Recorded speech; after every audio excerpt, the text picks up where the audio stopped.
ternyata jualan tidak mudah. Saya mulai 2006. Jualan pertama saya itu saya bikin bimbel, bimbingan belajar.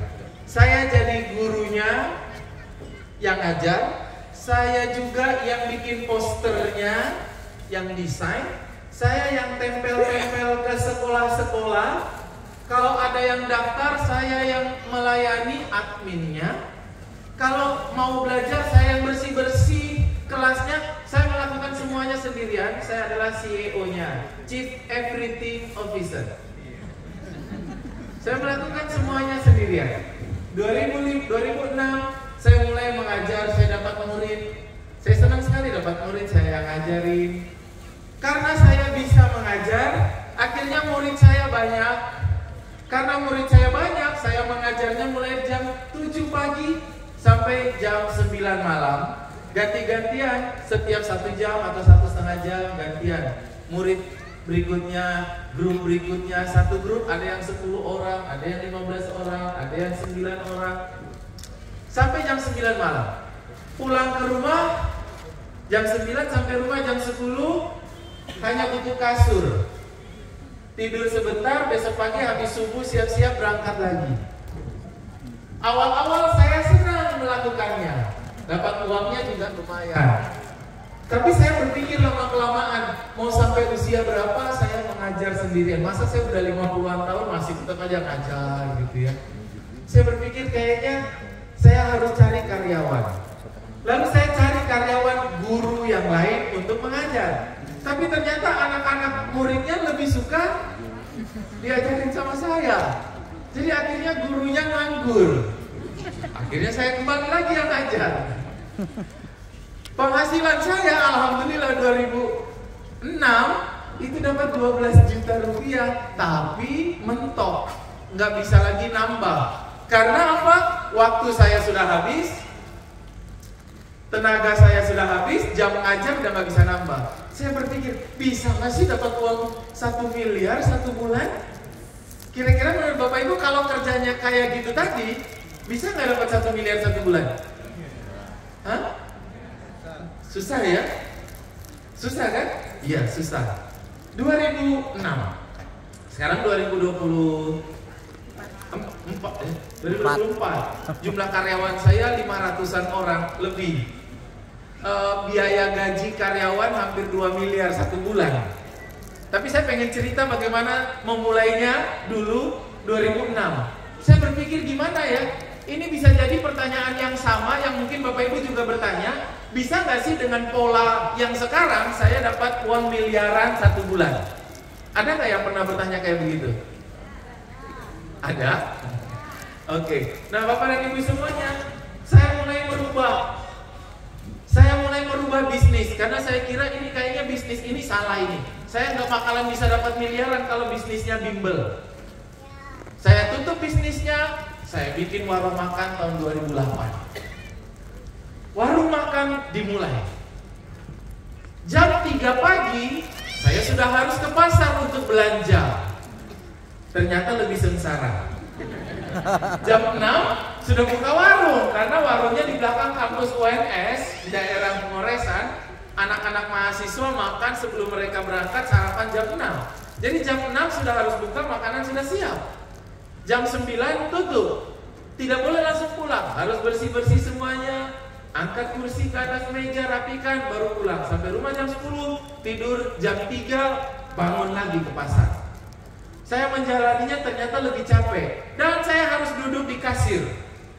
Karena saya sudah mencoba beberapa kali kalau yang duduk di kasir itu karyawan, lalu saya pergi kemana-mana, kok kayaknya uang yang masuk tuh lebih sedikit. Saya nggak punya sistem, saya nggak punya teknologi untuk memastikannya.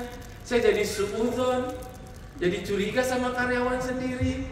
Ada yang merasakannya? Ada. Akhirnya saya yang harus duduk di kasir.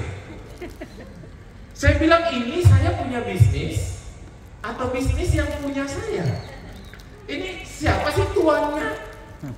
Kok kan harusnya kita bisa berbisnis agar bisnis kasih kita penghasilan, agar kita bisa jalan-jalan, punya banyak uang, punya banyak waktu. Kan begitu konsepnya, betul kan?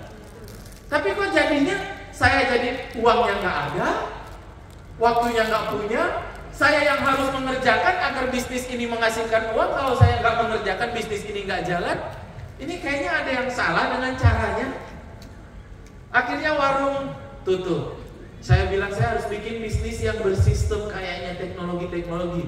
2009 saya bikin warnet, namanya Spidernet, di belakang kampus UNS. Warnetnya ternyata sama saja, 24 jam bukanya. Akhirnya saya tutup lagi warnetnya. Tahun 2010 saya tidak berbisnis. Saya pengen mencari bisnis apa sih yang bagus, bisnis apa sih yang bisa bikin dapat uang miliaran, yang bisa dapat waktu banyak, uangnya banyak. Kan kita pengennya begitu, benar nggak Bapak Ibu? Uangnya banyak, waktunya banyak, betul nggak? Yang terjadi, yang saya alami, waktunya nggak ada, semuanya untuk bisnis. Mau ngaji aja susah, uangnya lewat doang. Jadi uangnya itu kayak masuknya dengan metode salam. Assalamualaikum, langsung waalaikumsalam. Jadi kelihatannya omsetnya banyak, tapi uangnya kemana di rekening nggak ada. Punya uang sisa kayak 10 juta, 50 juta, itu waduh kayaknya nggak punya.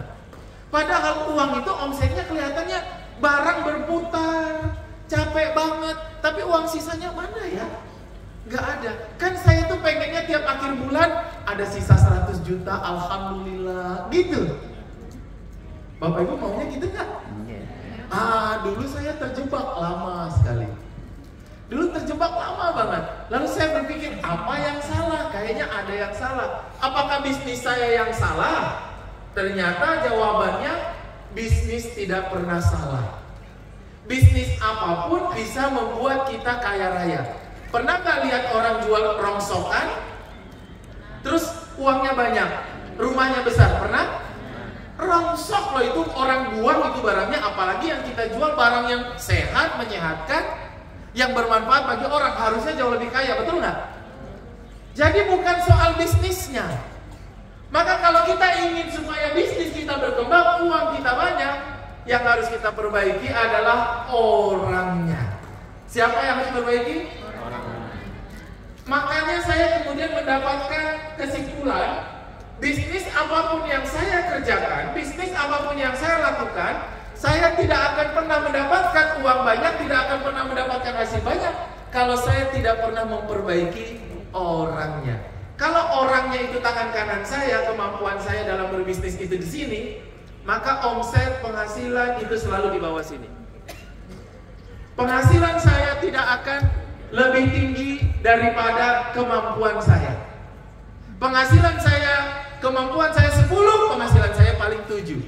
Kalau saya ingin supaya menaikkan penghasilan saya dari 7 jadi 10, yang harus saya lakukan adalah saya menaikkan terlebih dahulu kemampuan saya, mindset saya, skill saya, mental saya harus naik, saya harus perbaiki, saya harus belajar, baru kemudian semuanya penghasilan saya akan naik. Dalam Al-Quran Allah juga bilang begitu, la yukallifullahu nafsan, Allah tidak membebani, tidak memberikan kepada kita sesuatu melebihi dari kemampuan kita. Mungkin hari ini kenapa kita dapatnya jutaan per bulan, karena kita mampunya, kemampuannya memang jutaan.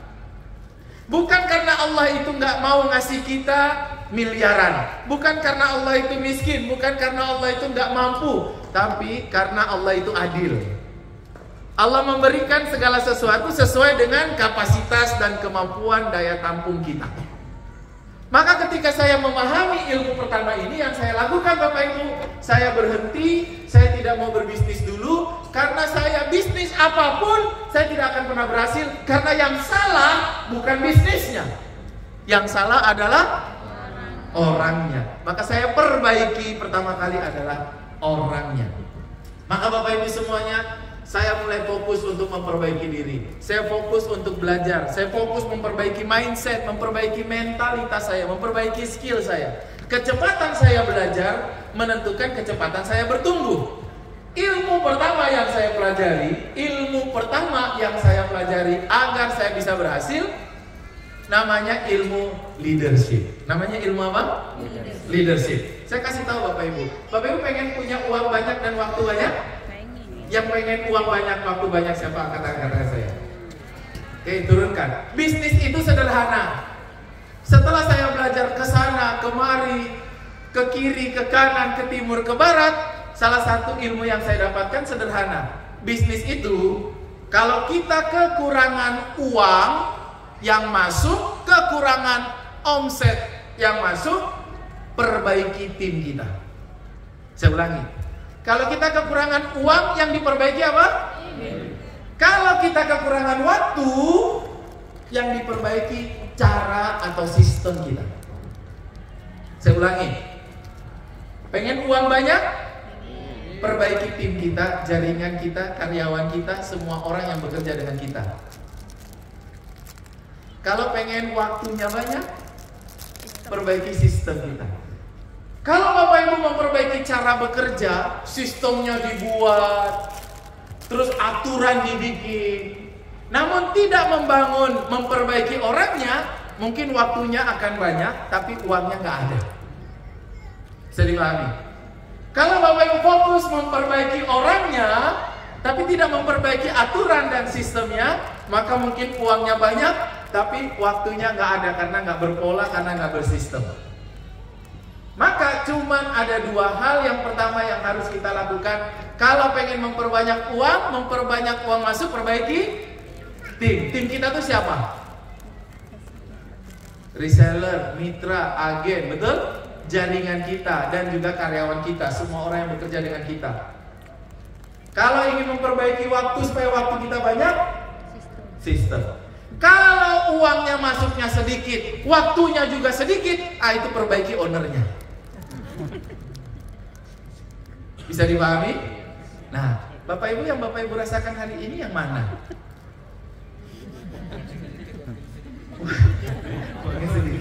Waktunya sedikit. Berarti saya yang harus diperbaiki. Kitanya sebagai pengusaha yang harus perbaiki. Betul Pak ya? Yes. Maka Bapak Ibu semuanya, dalam Al-Quran juga Allah sudah bilang bahwa kalau kita ingin merubah keadaan, merubah nasib, hal yang pertama harus kita rubah adalah diri kita. Allah bilang dalam Al-Quran, Allah bilang, Innallaha la yughayyiru ma biqaumin hatta yughayyiru ma bi anfusihim. Allah tidak akan merubah keadaan kita, suatu kaum, seseorang. Allah tidak akan merubah nasib kita. Nasib itu adalah keadaan hidup. Jadi nasib bisa berubah? Bisa. Yang merubah siapa? Allah. Tapi Allah kasih syarat. Syaratnya adalah kita harus merubah siapa? Diri kita terlebih dahulu. Maka kemampuan kita untuk memperbaiki diri kita itu akan membuat hasil, omset, waktu kita akan semakin banyak. Nah Bapak dan Ibu semuanya, hari ini saya tidak berbicara tentang memperbaiki sistem. Hari ini saya berbicara tentang memperbaiki diri, memperbaiki tim, agar Bapak Ibu banyak uang. Saya pengen ilmu hari ini Bapak Ibu praktekkan, agar dalam 2 bulan, 3 bulan, dalam 1 tahun ke depan, tim-tim jaringan Bapak Ibu semuanya menjadi jaringan yang aktif. Tim-tim Bapak Ibu, jaringan Bapak Ibu yang jualannya banyak, sehingga Bapak Ibu uangnya banyak. Siap? Mau banyak uang? Kalau sudah banyak uang, jangan lupakan saya. Doakan saya. Nah Bapak dan Ibu semuanya, maka cara untuk memperbanyak uang masuk adalah memperbaiki tim. Apa saja permasalahan yang dihadapi oleh pemimpin? Bapak Ibu di sini kan para leader-leader, para distributor, para agen, betul? Punya jaringan di bawahnya, betul? Apa saja yang dihadapi oleh para leader? Apa aja yang dihadapi oleh para distributor, para agen? Satu, leadernya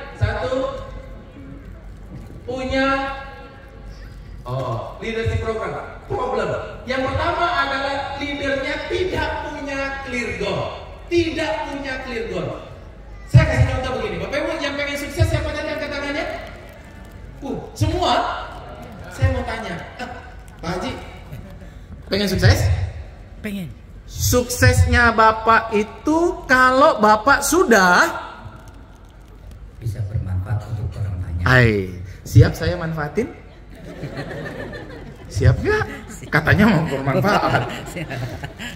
Sebagian besar kita itu jawabannya abstrak. Ketika ditanya suksesnya itu kalau apa? Itulah yang membuat pertama kali para leader gak bisa sukses. Karena nggak jelas tujuannya, nggak jelas goalnya. Coba di sini misalnya saya kasih contoh, Pak Haji, siapa namanya Pak? Pak Mulyadi. Pak Mulyadi, saya kasih contoh Pak Mulyadi, tolong pergi ke bandara. Bandara Solo untuk menjemput seseorang yang namanya sukses. Menjemput siapa? Sukses. Tapi saya tidak kasih tahu kepada Pak Mulyadi. Dia naik pesawat apa, dia turun jam berapa, dia laki-laki atau perempuan, dia pakai jilbab atau pakai topi, dia pakai baju warna apa. Saya tidak kasih tahu kepada Pak Mulyadi sukses itu tinggi atau pendek, orangnya kulitnya hitam atau kulitnya terang. Saya tidak kasih tahu naik pesawatnya apa, datangnya jam berapa, saya tidak kasih tahu. Kira-kira Pak Mulyadi akan mudah nggak untuk menemukan sukses yang dia cari? Susah. Kenapa Ibu? Karena tidak spesifik, karena tidak jelas. Itu permasalahan problem leader yang pertama, karena tidak punya tujuan yang jelas. Suksesnya itu apa? Sehingga tidak punya motivasi, sehingga yang gitu-gitu aja lah, sehingga kurang membara emosi dan semangatnya yang ada di dalamnya. Ada orang yang tanya kepada saya kemarin, Coach, gimana caranya menyemangati jaringan saya? Saya tanya, ownernya atau pemimpinnya harus punya energi yang sangat besar. Karena untuk nyetrum para mitra-mitra kita, mereka butuh energi. Energinya harus dari kita. Lah ibu punya energi nggak? Nggak punya. Lah ibu nggak punya energi kok pengennya jaringannya punya energi tuh gimana? Kenapa dia nggak punya energi? Karena dia nggak punya motivasi yang clear, yang jelas apa yang dia inginkan. Maka yang pertama Bapak Ibu semuanya, setiap tahun Bapak Ibu perlu untuk menuliskan bila perlu, apa sih yang Bapak inginkan dari Bapak berjualan di Barikelana ini, Bapak berbisnis di Barikelana. Kalau dapat uang, pengen apa? Tujuannya nggak boleh uang, karena uang itu abstrak. Tujuannya konkret. Kursi, kalau saya dapat uang bulan ini mau beli kursi. Meja, mobil, bangun rumah, bangun teras, bangun plafon, bangun pagar, itu konkret. Orang yang bisnis hanya omset itu nggak konkret. Dapat omset, tapi Bapak Ibu, omset itu ada barangnya nggak? Omset saya 1 miliar, uangnya Bapak Ibu yang kejar-kejar omset nggak punya apa-apa, karena omset itu abstrak. Bisa dipahami Bapak Ibu? Maka kalau bisnis, tuliskan, saya pengen beli ini tahun ini, pengen beli itu tahun ini, pengen beli ini, pengen beli apa? Itu yang menjadi motivasi. Kalau kita punya motivasi, kita bisa memotivasi tim-tim kita. Kebanyakan tim kita nggak bermotivasi, nggak punya semangat karena leadernya aja nggak jelas. Maka pengen beli apa? Jangan kejar uangnya, tapi manfaatnya. Saya pengen beli apa? Saya pengen tukar mobil, ganti yang lebih bagus. Agar apa? Agar anak-anak saya lebih bahagia kalau diajak jalan-jalan. Biar istri saya nggak ngomel-ngomel kalau mobilnya mogok. Biar. Setuju nggak Bapak-Bapak? Jangan kejar omset. Omset itu abstrak. Bapak Ibu, omset 1 miliar, di uangnya mana? Nggak ada. Harus jadi barang. Bisa dipahami? Nah, kadang-kadang nomor 1 leader nggak clear goalnya. Jadi goal harus clear, harus jelas, harus clear. Nggak boleh pentin, nggak boleh rejoice, nggak boleh sansil. Harus apa? Clear. Dapatkan di toko-toko terdekat. Yang kedua, masalahnya leader, kenapa anak buahnya nggak jalan? Ketika leader anak buahnya nggak jalan, pasti uang masuknya sedikit. Masalahnya yang kedua adalah leader nggak tahu bagaimana caranya. Buntu, nggak tahu bagaimana caranya jualan, sehingga nggak bisa ngajarin anak buahnya. Anak buah itu perlu diajarin nggak? Perlu. Nah kalau leadernya nggak tahu caranya, apa bisa ngajarin? Nggak bisa. Leader hanya bisa memotivasi. Ayo semangat. Motivasi itu hanya bisa diberikan kepada orang yang tahu caranya, tapi lagi nggak semangat. Saya ulangi, motivasi itu hanya kita berikan kepada orang yang tahu caranya, tapi dia lagi nggak semangat. Ayo kamu semangat. Tapi kalau nggak tahu caranya gimana? Bisa dipahami nggak? Kalau nggak tahu caranya harus diajarkan. Apa yang diajarkan? Caranya, bukan dimotivasi. Mungkin dia semangat habis itu terus dia pulang, tapi ya caranya kan bingung. Iya. Lah leadernya juga nggak tahu. Akhirnya leadernya bingung. Mitranya bingung, betul? Semuanya bingung. Semua leader yang punya masalah akan membuat anak buahnya juga bermasalah dan akan membuat pemasukan uangnya bermasalah. Yang ketiga masalahnya adalah banyak timnya tidak aktif. Siapa di sini yang punya grup WA yang krik krik krik krik sepi? Kalau dikasih selamat pagi, semuanya cuma diem, nggak ada yang balas. Nggak usah angkat tangan, biar nggak malu. Bapak Ibu, saya bahas nanti bagaimana caranya biar membuat mereka semua ramai. Tapi kalau Bapak Ibu hari ini merasa tim Bapak Ibu itu sepi, terus Bapak Ibu hilang semangat, terus nggak membuat mereka ramai, tunggu tanggal mainnya, sebentar lagi mereka udah posting jualan yang lain. Karena kita nggak tahu caranya. Gitu. Yang keempat, leader merasa diabaikan atau tidak dihormati. Nah ini jadi masalah yang banyak dihadapi oleh leader sehingga kekurangan uang masuk. Yang kelima, leader yang produktif, orang-orang yang produktif bagus-bagus yang jualannya banyak malah nggak jualan lagi. Bapak Ibu kalau punya masalah ini gawat. Ya. Nomor 6, kesulitan untuk menggerakkan tim, memotivasi mereka, kesulitan untuk membuat mereka jualan. Jangankan suruh jualan, suruh ngajak ketemu mau makan aja pada nggak datang. Nah ini masalah. Yang ke-7, suasana tim sangat dingin. Yang ke-8, leader kehabisan energi, kehabisan ide, kewalahan, bahkan stres sendiri. 9, masalahnya adalah leader tidak mampu menduplikasi apa yang dia lakukan kepada anak buahnya. Dan yang ke-10, timnya tidak bertambah kualitas dan juga tidak bertambah orangnya. Siapa di sini yang jualan omsetnya berhenti, omsetnya nggak nambah, itu salah satu tanda bahwa dia nggak ada penambahan reseller baru. Semua orang yang sering mengeluhkan, aduh reseller gue nggak aktif, itu pasti dia nggak ada penambahan dengan cepat reseller baru. Dia tidak melakukan apa-apa untuk menambah reseller baru. Nih Bapak Ibu udah mulai kerasa ditampar-tampar belum? Hah? Udah mulai? Iya, alhamdulillah ya. Udah tahu salahnya ya? Terus bagaimana caranya? Next. Seorang leader adalah orang yang menginspirasi, menginfluence, mempengaruhi orang lain, mempengaruhi anak buahnya untuk menciptakan followers. Dan followers atau anak buah kita itu akan memulai mengikuti kita kalau langkah-langkahnya sederhana. Maka kita harus menginspirasi mereka untuk melakukan hal-hal, tapi contohnya kalau bisa yang sederhana-sederhana. Bapak Ibu, kalau semakin kompleks, semakin rumit ilmu-ilmu yang diajarkan di awal-awal itu akan semakin sulit untuk orang itu. Kalau semakin kompleks, semakin pusing apa enggak? Semakin pusing. Maka kalau bisa leader itu harus simple. Bahkan bila perlu harus banyak bikin singkatan-singkatan gitu-gitu ya. Bikin apa namanya? Misalnya begini. Misalnya contoh, saya ngajarin reseller itu untuk ngajarin reseller cara jualan, cara apa? Cara jualan itu saya kasih singkatan biar simple. Jadi rumus untuk jualan ini boleh kita ajarkan kepada reseller kita. Cara untuk jualan itu cuma 4. J-U-A-L. Jual. Saya ulangi, cara jualan itu ada berapa tahap? 4. J-U-A-L. Mau jualan banyak? Bapak Ibu mau jualan banyak? Mau supaya timnya jualan banyak? Ajarkan kepada timnya cara yang mudah. J, jajal terlebih dahulu. J apa? Jajal itu apa? Coba.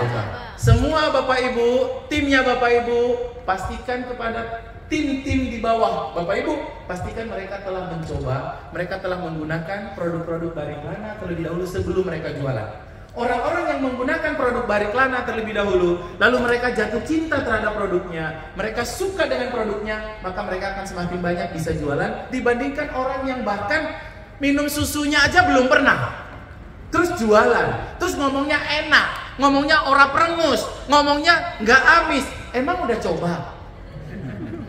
Belum. Coba terlebih dahulu. Huruf pertama J. Apa tadi? Huruf kedua U. Undang ketemu. Huruf kedua apa? U. Undang ketemu. Berarti cara jualan itu gampang ya. 1 apa? 2 ketemu. Kalau nggak ketemu bisa jualan nggak? Nggak bisa. Nah, online, ketemunya baik online maupun offline. Kalau online, caranya berarti ya ketemu seperti ini atau satu persatu. Kalau offline, caranya gampang. Kalau offline itu caranya tinggal kasih komentar positif setiap hari. Kasih komentar positif setiap hari di status calon pembeli kita. Gimana? Tadi apa? Oh, online. Oh, saya bilangnya apa? Salah, online. Ibu sukanya salah. Caranya online. Ya, tadi ibu fokus ya. Saya yang nggak fokus. Cara jualan online, caranya sederhana. Harus ketemu. Cara ketemu gimana biar orang tertarik sama kita? Cara kan? Ketemu itu bisa online, bisa offline. Oke, paham? Ya, ketemu itu sekarang kan bisa ketemu online, bisa ketemu offline. Maksudnya begitu ya. Oke. Untuk ketemu offline ya berarti yuk ngajak makan gitu ya. Untuk bisa ketemu secara online maksudnya ngobrol di Zoom atau di WA. Caranya gampang supaya membuka percakapan. Caranya gampang. Caranya komentar positif terlebih dahulu di status WA calon pembeli atau calon agen atau calon reseller yang kita mau targetkan. Nggak usah jualan langsung. Bapak Ibu kalau langsung nawarin, langsung orangnya meninggal dunia. Coba Bapak Ibu tawarin langsung WA, orangnya mati langsung. Nggak balas, betul nggak? Iya, caranya gampang, ambil hati dulu. Ambil hati caranya gimana? Berikan doa dan pujian di statusnya. Jadi selalu tuh cari statusnya. Dia bikin status nih. Dia lagi jalan-jalan di mall sama anak-anaknya. Kira-kira cara doa dan puji gimana tuh? Masya Allah pun anak-anaknya cantik, ganteng-ganteng, mudah-mudahan soleh dan soleha. Kan gitu ya? Orangnya udah mulai senang belum? Senang. Itu kalau status WA berarti kita udah kenal. Kalau kita belum kenal di Instagram, gitu juga. Bapak Ibu kalau bikin story di Instagram, diliatin sama orang, dikasih love sama orang terus-menerus, kira-kira kepo nggak ini siapa? Kepo kan? Iya, apalagi didoakan sama orang. Itu cara kita membuka agar meng-closing orang. Bisa dipahami nggak? Jadi ini bisa online, bisa dilakukan di WA, bisa dilakukan di Instagram. Saya melakukannya semua karyawan-karyawan yang bagian penjualan di tempat saya. Karyawan-karyawan yang jualan di tempat saya itu setiap hari mereka harus memberikan doa dan pujian positif kepada semua pelanggan dan calon pelanggan setiap hari. Kalau kita berikan pujian dan juga berikan doa kepada yang pelanggan, mereka nggak akan berpaling dari kita. Mereka akan selalu jualan produk kita. Mereka mau posting produk lain tuh nggak enak, malu, karena selalu kita liatin. Bisa dipahami?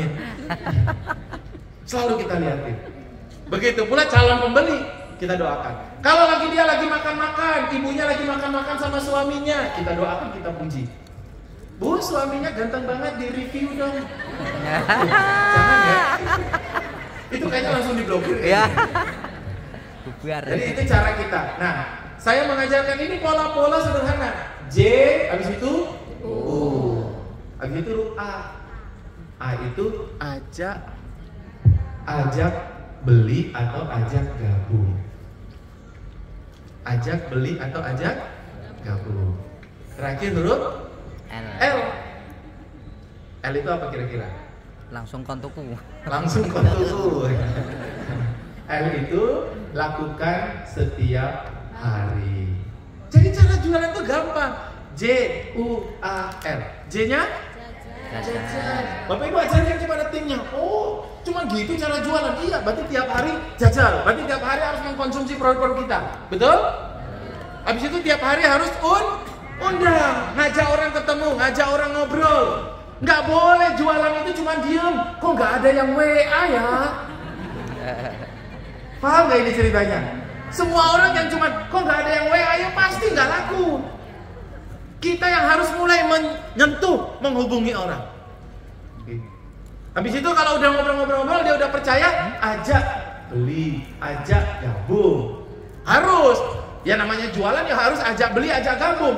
Tapi ajak beli, ajak gabung huruf A nggak boleh di awal, nggak boleh itu belum kenal, langsung udah ajak-ajak, orang nggak mau. Bapak Ibu pernah nggak di broadcast sama orang nggak kenal, nggak ada nomornya? Diajak gabung, diajak beli, pernah? Terus beli nggak? Enggak, karena Bapak Ibu nggak percaya, Bapak Ibu nggak yakin, nggak tahu, betul nggak? Iya, tapi kalau Bapak Ibu sudah puji-puji dia, doa-doakan dia, minimal dia nggak enak hati. Betul nggak sih? Minimal dia kecewa. Kalau nggak beli, ya kan? Wah, nggak enak itu. Ya udahlah, aku coba satu aja. Ternyata ketika dia coba satu susunya, anaknya suka. Minta beli lagi, betul? Jadilah pelanggan terus menerus. Ilmunya sederhana. Jadi harus disimpelkan. Oke, next kita lihat. Seorang leader, seorang pemimpin lahir dari stres, tekanan, menjadi tangguh. Wah, ini ada berliannya ya berarti ya. Tangguh karena kompetisi. Yang mudah menyerah selalu jadi followers. Siapapun di sini yang mudah menyerah selalu akan jadi followers. Saya mau tanya di sini Bapak Ibu. Siapa di sini yang pernah omsetnya nggak ada, jualannya sepi, terus hatinya lagi lemes? Pernah? Pernah kayak gitu perasaannya? Ada yang omset, Bapak Ibu pernah nggak? Omsetnya sepi, jualannya nggak laris, nggak ada yang beli, terus lemah letih, lesu, kurang darah gitu. Sering merasakan itu? Bapak? Nggak sering tapi pernah. Pengen supaya sukses? Caranya adalah kalau lagi sepi, maka usahanya, ikhtiarnya ditingkatkan 2 kali, 3 kali lipat.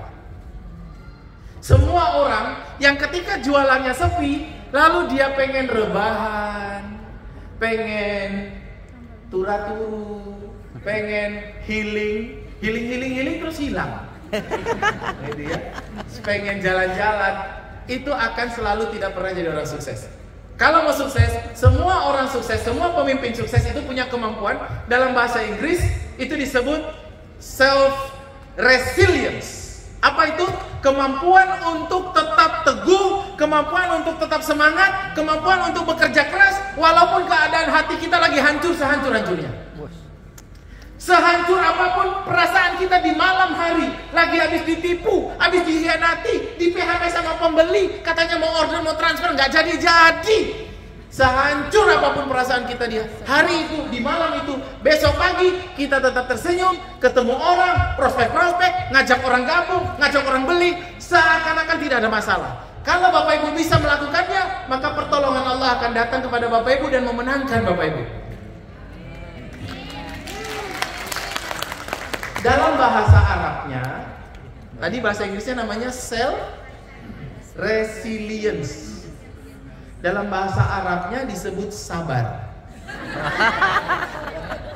Sabar itu bukan betul. Sabar itu bukan ketika keadaan buruk, ketika keadaan jelek terus kita ngomong, ya wes lah, piye meneh. Itu putus asa. Allah nggak suka. Mau dapat pertolongan, Allah bilang sabar. Jadi mintalah kepadaku, kata Allah dalam surat Al-Baqarah, dengan sholat dan sabar. Wasta'inu bisabri wassalah. Ketika kita lagi hancur, butuh pertolongan nggak? Butuh minta sama Allah nggak? Allah bilang gini, mintalah kepadaku. Pakai 2 senjatanya, 2 amalannya. Yang pertama apa? Yang kedua, sholat itu hubungan kita sama Allah vertikal, selalu dijaga. Minta terus, jangan putus asa. Yakin, sholat. Ya Allah, ya Allah, ya Allah, ya Allah, ya Allah, gitu ya. Sholat. Yang kedua, sabar. Sabar itu bukan kita ketika keadaan buruk lalu enggak. Sabar itu tetap bersikap baik walaupun keadaan enggak baik. Tetap semangat walaupun lagi hancur. Tetap jualan walaupun gak ada omset. Tetap ketemu orang walaupun sebenarnya pengennya turu. Itu namanya sabar. Kalau Bapak Ibu mampu sholat dan sabar dengan baik, maka tinggal tunggu tanggal mainnya, Allah yang akan kasih pertolongan. Dan semua orang untuk sukses butuh pertolongan. Dan untuk mengundang pertolongan, sholat dan sabar. Tapi Allah bilang dalam ayat berikutnya, wasta'inu bisabri wassalah wa innaha lakabiratun. Tapi 2 hal itu, kata Allah, itu sungguh berat. Banyak orang yang ketika omsetnya turun dia uring-uringan, tidur-tiduran. Maka Bapak Ibu, semenjak saya tahu ilmu ini, ketika saya lebih semangat, itu berarti lagi nggak punya duit. Iya Pak ya. Kayak gini nih, lagi nggak punya duit berarti lagi semangat. Jadi Bapak Ibu kalau mau sukses sebagai leader, pisahkan antara perasaan dan pekerjaan. Perasaan tidak boleh mempengaruhi pekerjaan. Job deskripsi kita sebagai pemimpin, membina tim, mencari orang baru, mencari reseller baru, menjual produk. Perasaan tidak boleh mempengaruhi pekerjaan. Kalau Bapak Ibu lemah, Bapak Ibu belum siap untuk jadi pemimpin. Tapi Bapak Ibu di sini saya lihat orang-orang kuat. Pulang dari sini siap untuk tegar, siap untuk sabar. Seburuk apapun keadaannya, sehancur apapun hatinya, tetap tersenyum. Seperti kita habis dapat transferan uang 100 juta gitu ya, padahal tagihan masuk, anak mau bayar sekolah, suami rewel. Pas banget ya, tapi tetap tersenyum. Itu cara kita mengundang pertolongan Allah. Siapa yang pengen ditolong sama Allah Subhanahu wa taala? Pengen? Kita semua pengen. Dan Allah sudah bilang dengan jelas, sholat sabar. Nah, maka mulai hari ini, ketika sebagai leader, ketika omset lagi turun, kerjanya harus lebih semangat, lebih keras. Kalau biasanya toko kita bukanya jam 8, tutupnya jam 5, ketika lagi nggak punya duit, habis subuh buka, tutupnya jam 12 malam. Iya, masa sih Allah zolim sama kita? Iya nggak sih? Masa Allah nggak ngeliat usaha kita, betul nggak? Iya, Allah kasihan juga lama-lama ngeliat kita. Bocah ini mesake gitu kata Allah mungkin ya. Kasih langsung diguyur rezeki banyak. Rezekinya bukan karena usaha kita, tapi tiba-tiba ada orang beli tanah kita yang nggak laku-laku gitu. Kita nggak pernah tahu dari mana Allah kasih rezeki, kan begitu kan? Tapi kita butuh sebab untuk mengundang rezeki. Nah Bapak Ibu semuanya itu. Maka kalau Bapak Ibu hari ini merasa bahwa tim-timnya nggak semangat,